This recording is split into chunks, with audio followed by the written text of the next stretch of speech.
Nah, Adam yang menerima perintah untuk jangan makan buah itu, Adam juga ikut makan. Nah, kesalahannya bukan terletak pada Hawa sih sebenarnya, tetapi kesalahan ini terletak pada Adam. Karena Adam yang menerima tongkat estafet itu tidak mengajarkan kepada istrinya bahwa ini tidak boleh kamu makan. Mungkin juga Adam sudah menyampaikan itu kepada Hawa, tetapi Hawa karena digoda terus tiap hari melihat itu buah, itu pohon yang memberikan sepertinya ada pengertian, lalu digoda iblis, nah makanlah. Waktu itu kalau Hawa melarang Adam, Adam melarang Hawa dan mereka tidak makan, maka mereka tidak punya Tuhan itu. Ataupun waktu itu Adam tidak ikut makan, manusia tidak akan disebut manusia berdosa. Karena bagi kami iman Kristen, iman suami akan menguduskan istri, iman istri akan menguduskan suami, sebaliknya. Jadi kalau saat itu salah satu dari mereka, Adam, tidak makan, mungkin juga manusia tidak akan disebut manusia berdosa. Nah, tadi kan udah bilang, di mana ayatnya bahwa Allah Bapa mengatakan bahwa manusia berdosa? Seperti yang saya sudah katakan Bunda sebelumnya, bahwa Allah itu menyembunyikan semua rahasia-rahasia. Karena itu adalah kemuliaannya. Kemuliaan Allah itu merahasiakan sesuatu. Terus kemuliaan kita manusia, raja-raja adalah menyelidikinya. Dari mana kita bisa tahu? Itu diteguhkan lagi di dalam Roma. Rasul Paulus berkata bahwa karena semua manusia telah berbuat dosa, karena semua manusia telah jatuh ke dalam dosa dan kehilangan kemuliaan Allah. Jadi memang tidak secara tertulis Allah Bapa berkata kepada manusia bahwa karena kamu sudah melanggar aturan saya, kamu adalah manusia berdosa. Tidak. Allah tidak menyatakan itu secara terang-terangan, gamblang seperti itu. Allah merahasiakan itu supaya apa? Agar kita manusia itu mau belajar dan menyelidiki kira-kira apa pesan-pesan Tuhan buat hidup kita. Nah, begitu. Untuk sementara penjelasan saya bisa seperti itu, Bunda. Jadi kalau Bunda dan teman-teman saudara-saudara Islamku bertanya bahwa di mana ayat Allah Bapa mengatakan bahwa manusia berdosa, itu sudah diteguhkan oleh di Perjanjian Baru, yaitu melalui Rasul Paulus, bahwa manusia itu telah jatuh ke dalam dosa dan telah kehilangan kemuliaan Allah. Ini merujuk kepada pelanggaran yang telah dilakukan oleh Adam dan Hawa, yaitu makan buah larangan itu. Makasih Ya, Bunda. saya tanggapi ya Pak Pen ya. Tapi boleh saya tanya langsung Pak Pen, tolong dijawab biar saya biar langsung lanjut lagi apanya.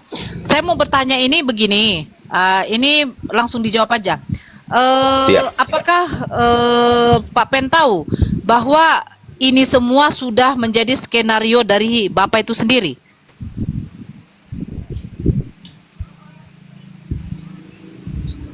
Langsung dijawab aja Pak Pen. Skenario sih tidak, karena kalau kita berpikir bahwa iya, jadi saya jawab tidak.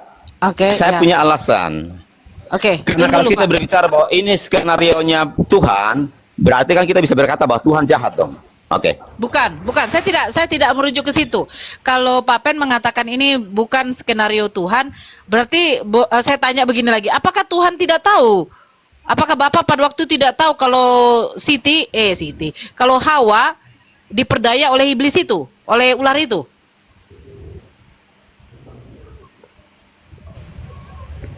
Tuhan tahu. Nah, kalau Bapak tahu, kenapa tidak dicegah? Yang pasti Tuhan tahu. Nah, begini Pak Kris ya. Makanya saya bilang kalau kita pakai akal, kita mengetahui bahwa yang namanya Tuhan itu adalah Maha mengetahui, menciptakan, mengetahui Maha segalanya ya. Jadi ketika Siti Hawa atau Hawa digoda oleh ular ini, iblis lah kita katakan ya, dia akhirnya memakan buah itu dan dia memberikan kepada suaminya. Nah, apakah yang dilakukan Adam Hawa dengan ular ini Tuhan tahu apa enggak gitu?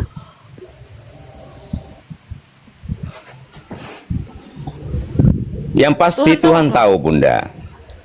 Tetapi perlu kita ketahui bahwa ketika jadi Tuhan waktu begini Pak Kris, biar tidak apa kan? Kalau Tuhan tahu, apakah Tuhan Yang pasti itu Tuhan tahu, ya. ya. Makanya saya bilang begini, saya tahu anak saya mencuri. Kalau memang tahu itu adalah suatu dosa, kenapa tidak dicegah dosa itu? Iya.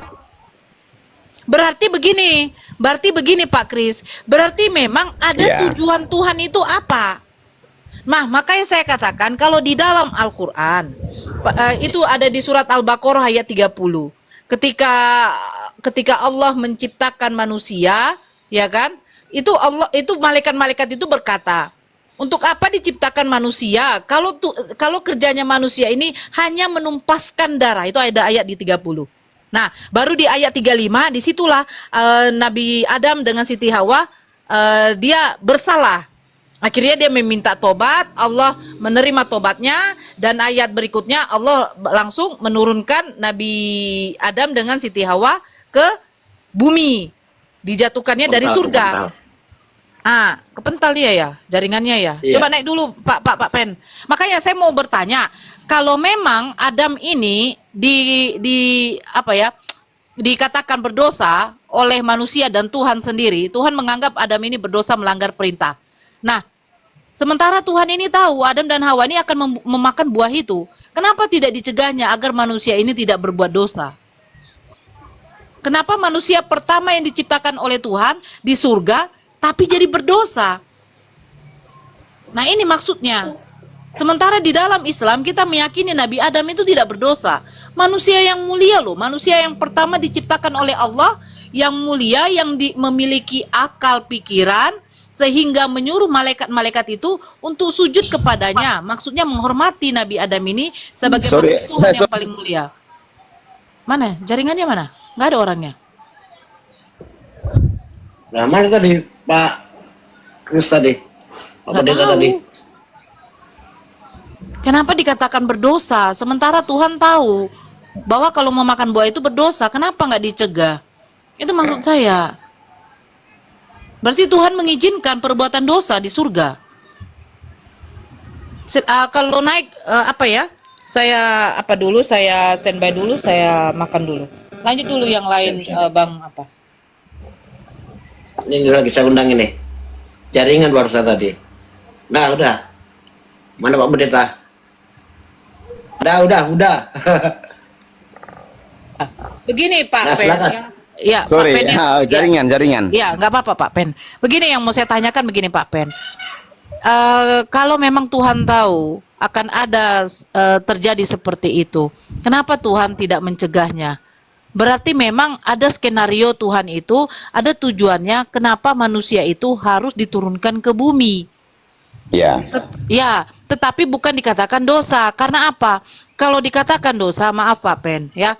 Kalau contohnya kita saja sebagai seorang tua, ketika melihat anak kita sudah tahu itu perbuatan jahat, tetapi kita biarkan, berarti kita ibu yang jahat.